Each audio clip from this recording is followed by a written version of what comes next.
Bienvenidos a su clase de botánica. Esta semana vamos a hablar acerca de la célula vegetal. ¿Cuál es el objetivo de esta clase? Es conocer las partes de la célula vegetal, diferencias principales entre células eucariotas y procariotas, las funciones de cada parte o los organelos, y saber cómo las células van a ser diferentes entre sí para formar las diferentes partes de la planta. Primero aquí tenemos dos células, tanto la célula animal como la célula vegetal tienen los mismos organelos o las mismas partes, ¿sí? Pero hay dos diferencias grandes en la célula vegetal. Primero, es que tiene una estructura adicional que se llama pared celular. Es una pared rígida, que es lo que hace que la planta pueda mantenerse en pie, ¿sí? Si las plantas como no tienen un esqueleto, no se pueden mantener en pie. Entonces la pared celular les da un sostén y aparte de eso también les da una protección, ¿sí? Y la segunda diferencia son los cloroplastos. Los cloroplastos son los elementos dentro de la célula vegetal que le permite a la célula hacer fotosíntesis, es producir su propio alimento. Entonces, comenzamos con las diferencias, ¿sí? Primero, hablamos de la membrana plasmática y es lo que está en la flechita, la parte más afuera, ¿sí? Tanto la pared celular va a ser una pared adicional que va a estar fuera de la membrana. ¿Y qué es lo que la función que tiene? Es proteger o mantener la célula, ¿sí? ¿Qué se diferencia la pared o la membrana? Pues van a ser diferentes elementos químicos dependiendo del organismo en el que estemos, ¿sí?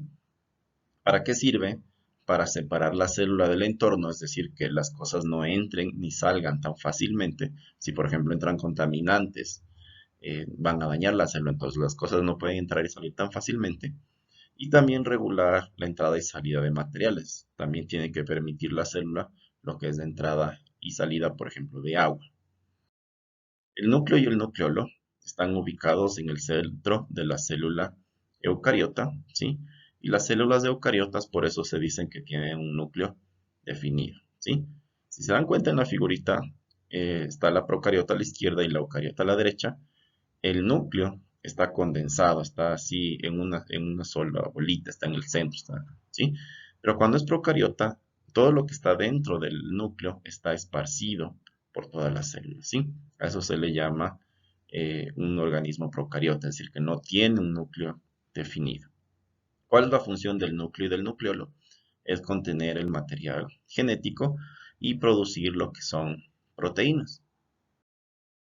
La mitocondria suelen ser una o varias, dependiendo del tipo de célula, pero lo que nos interesa es que procesan energía y almacenan energía, y son como la reserva de energía de lo que es la célula. Entonces ahí tienen una figurita más grande de cada una de las partes. Para esta clase lo que nos interesa es eso, que sepamos que almacena energía. La fotito que está en la parte de abajo es una foto vista por microscopios, y entonces normalmente nosotros vemos las figuritas gráficas, pero solo son animaciones para poder aprender más fácilmente. En realidad se ven como están en la parte de abajo. El ribosoma está presente en todas las células y la función del ribosoma es expresar los genes. El material genético del núcleo, del nucleolo, va a pasar por el ribosoma y va a producir diferentes proteínas, ¿sí?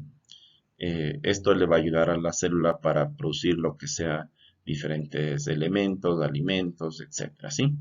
Normalmente son dos unidades, que es la subunidad grande y la subunidad pequeña, por donde va a aparecer pasar el ácido nucleico, pero en la práctica realmente se ve como está abajo, casi no se ve porque es muy pequeña. El retículo endoplasmático son unas capas que están cerca del núcleo, son unas capitas así a manera de láminas, ¿sí? Y existen dos tipos de retículo endoplasmático, el rugoso, que va a sintetizar lo que es la proteína, y el liso, que va a sintetizar lo que son los lípidos. ¿Por qué tiene ese nombre? El rugoso es porque es un poco áspero, ¿sí? Y el liso obviamente no tiene ninguna zona áspera, es así liso, como dice su nombre, ¿sí? Entonces, si ven la foto, están cerca del núcleo, pero hay unos que son más finos y otros que son un poquito más arrugaditos, ¿no?